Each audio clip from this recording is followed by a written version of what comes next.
Over the last few years, there have been numerous stories involving the media criticizing some of the tactics that police use in restraining individuals.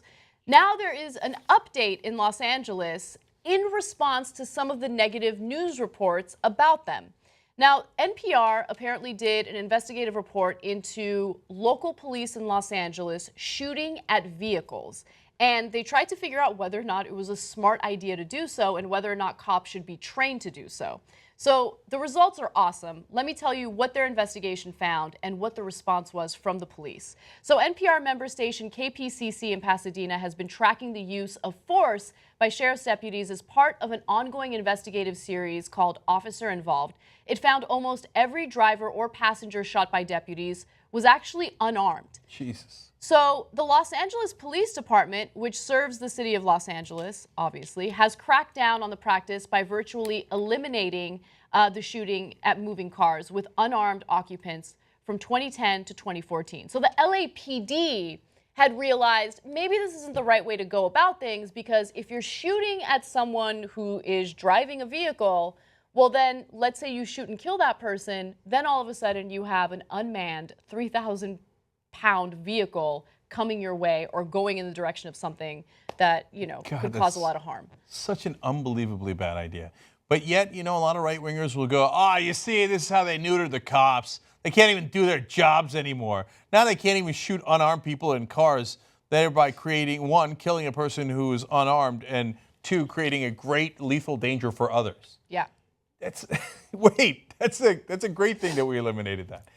Almost everyone they shot was unarmed. Yeah, let me give you the details on that. So the KPCC investigation found that Los Angeles County Sheriff's deputies shot an unarmed passenger or driver in a car at least 8 times during the same 5-year period because they said they feared being run over. Now, the Sheriff's Department is different from the LAPD, okay? So the LAPD decided we're no longer shooting at moving vehicles. This is a bad idea. The Sheriff's Department continued doing it until now. If the driver, the target, is hit, that means an unmanned 3,000-pound vehicle is suddenly tearing down the streets of Los Angeles County. That was a quote from NPR. So in May of 2005, LA Sheriff's deputies unloaded 120 rounds on an unarmed man in a Chevy Tahoe in Compton. Bullets reportedly sprayed 5 neighborhood homes. 1 bullet was found 2 blocks away, lodged in the wall of an elementary school. So obviously this causes more harm than good. And thankfully, the Sheriff's Department realized it, and now they're changing, their policing tactics, and they're also changing what they're being taught in training. So according to the LA County Sheriff's Department, firearms shall not be discharged at a stationary or moving vehicle, the occupants of a vehicle, or the tires of a vehicle unless a person in that vehicle is imminently threatening the department member or another person present with deadly force by means other than the moving vehicle. The last part's really important because the reasoning that cops used to give was, well, that vehicle is a deadly weapon and that's why I shot at it. But shooting at it is not going to solve your problem. It could actually be very counterproductive. So let's talk about those things. So number one, again, right-wingers will say, well, they're trying to kill the cop with the car. That's also a deadly weapon. And you libs want to take their right away to defend themselves. But, okay, first, I would caution you to move out of the way. That's the better way to go about it, okay? Secondly, I know maybe you are going to have trouble getting out of the way. But if you shoot the guy and kill him, the car's going to keep on coming in the same direction. Or maybe go in a different direction and kill someone else. Yeah. So it is counterproductive. So it's never made any sense. It's never worked.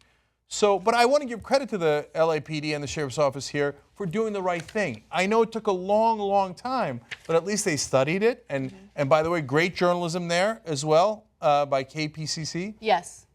And so for them to point out this issue, for the cops to go, oh, you're right, right? Oh, that's right. It doesn't help us either. Yeah. And it doesn't help anybody. And to change their system is great.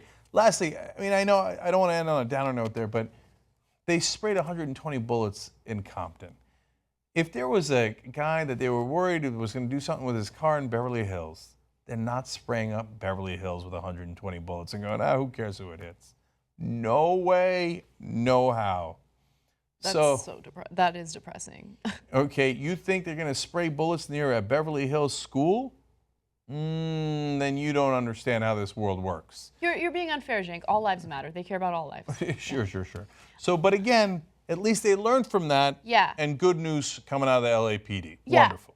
Look, one other thing I want to add. Like, this story goes a long way for me personally because it shows that there are people out there that are listening. They want to improve the training and they will make the changes. And more importantly, look, the media criticizes not because we hate cops, not because we want to go after cops. Like, I have no ill will toward cops, right? We just want a system that actually serves and protects, right? And isn't counterproductive. And I love that LAPD and LA Sheriff's Department is making these changes. So it's good news.